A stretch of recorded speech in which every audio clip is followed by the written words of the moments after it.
Polygons are any shape with 3 or more sides. The polygon tool allows you to choose the quantity of sides and the method used to define the shape. Let's go ahead and click on the top plane, start a sketch, and come up here to the polygon tool under the sketch palette and click on that. Notice I can have the option to create a polygon purely for construction. I can define how many sides it has. I'm going to go ahead and start with a 5-sided shape. And I can use either an inscribed or a circumscribed circle.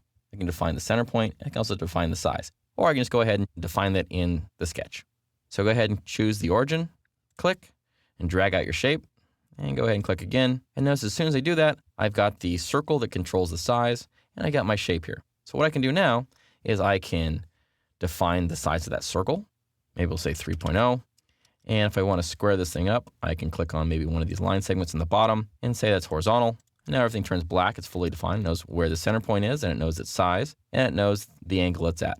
Then what you can use is if you have a shape like this, you can actually use that as construction geometry for other shapes. For instance, if I were to take any one of these line segments, or all of them, and select them all holding down Control, and say for construction, switch over to that, then I can use this as a controlling shape to define something else. For instance, if I wanted to draw a star, I could start from down here, and just copy from point to point.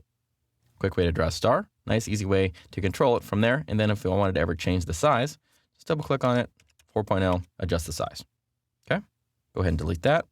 Now if we go back to the polygon tool, this time I'm going to use a circumscribed circle, and this time I'm going to make a 7-sided shape.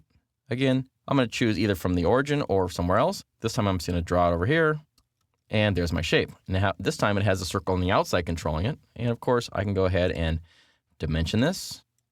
I can override it if I want by just double clicking it. And of course I can move that around the screen. I can come back up here again. I can choose maybe an octagon, 8-sided. We'll make it a circumscribed circle and drag it out. And this one, I can easily dimension from one line segment to the other segment and give it a 5-inch dimension. If I wanted to, I can change the angle of this. So what I could use is maybe a couple center lines. I could say from this line here, I'm just going to go ahead and draw a horizontal line out. And then maybe again, I'll draw one more line to one of the endpoints. Then I can define a angle between the two. Maybe we'll say 30 degrees. And of course, it's still blue because it doesn't know where it is in space. So I could grab the center point or any one of these corners and snap it to the origin if I wanted to. Or what I could use is maybe a couple center lines and define from the origin a line out to here, and then a line to the center point. Then add a couple dimensions there. In this case here, 6.0. And over here, we'll say 1.0.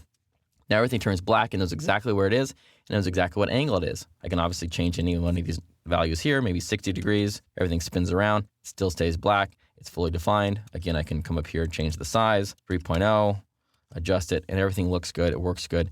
And it allows you to lay out things very easily using these nice polygons, which really save you a lot of work when you're working through multi-sided shapes. I also want to point out that you can delete parts of the polygon. In this case here, I have a 7-sided shape.